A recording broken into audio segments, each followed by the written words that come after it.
لو بصينا لقينا ان الغلط في الهدف ده هو عدم تمركز اللاعيبة مدافعين الزمالك. وشفنا الشناوي عمل ايه لما الكرة جاتله، طلع غلط جدا مع تمركز الاتنين علي جبر فالزمالك كان معظم الاهداف في الوداد كانت عن طريق خطأ للوداد للزمالك.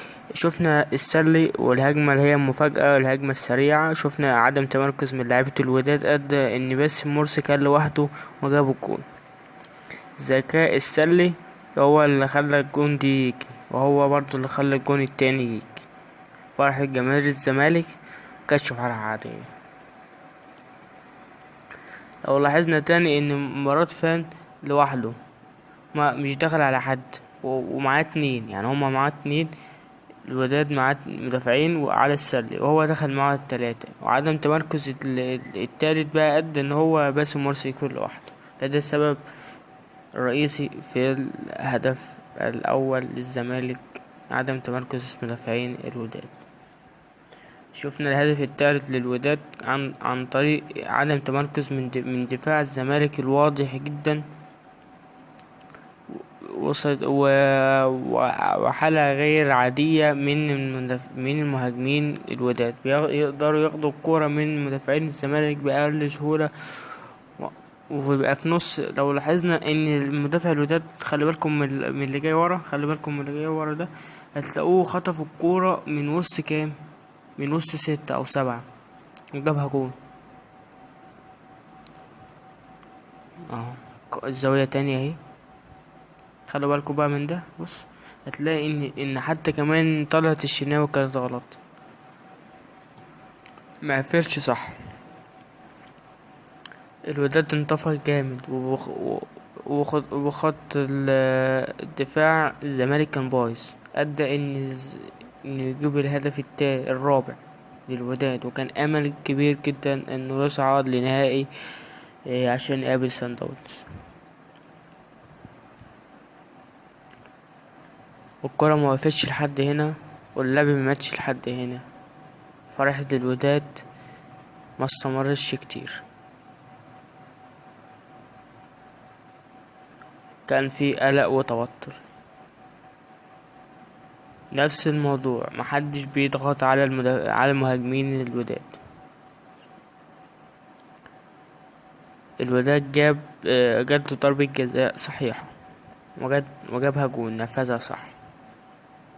وكان في امل جدا ان هم يصعدوا لنهائي بطولة افريقيا.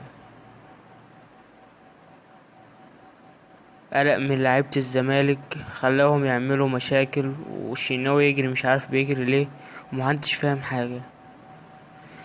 لو فكروا ان هم يهدوا شوية كانوا يقدروا يكسبوا المباراة، ويستغلوا اندفاع الوداد للهجوم، ويقدروا يكسبوا.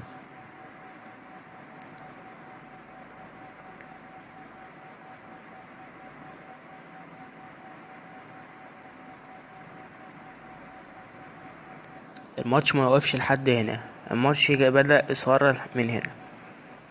جول للوداد يصعد، جول للزمالك يصعد. أيمن حفني استغل الدفاع اللي هو غير متماسك في الوداد، وعطاه للسن، والسن نفذها صح. 3 من الوداد على السلي، والسلي جابها. لو لاحظنا ان الجون الاول برضو كان نفس الوضع، كان 3 مع السلي وواحد، ومحدش مع باسم مرسي، وعطاها له وجابها جون.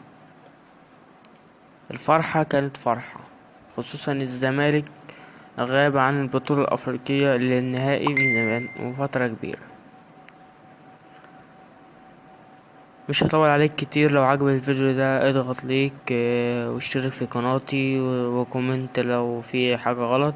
وبإذن الله تحليل المباريات كلها بتاعة الدوري المصري هتلاقيها هنا على القناة. وشكرا جدا للناس اللي بتدعمنا، والناس اللي الهدف كان صحيح 100%. شفنا ان الوداد كان ضايع برضه في الدفاع، شفنا ان السن قدر يخطف الكرة من الوسط 3 ويجيبها جون على طول. فرحة الجماهير الوداد ما استمرش كتير، انما فرحة الزملكاوية وجمهور الزمالك حتى مدربهم كانت فرحة كبيرة. خصوصا ان الزمالك غايب عن البطولة منذ 2005.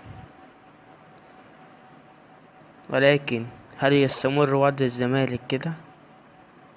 انا اتوقع لو استمر كده مش هيكسب بطولة افريقيا. مش هطول عليك كتير، لو عجبك الفيديو اضغط لايك وسبسكرايب للقناة، اشترك في القناة، ولو عندك اي تعليق اي حاجة مش عاجباك في الفيديو تقدر تراسلني برضو في الكومنتات وهرد عليك. شكرا ليكم. تحليل الدوري المصري.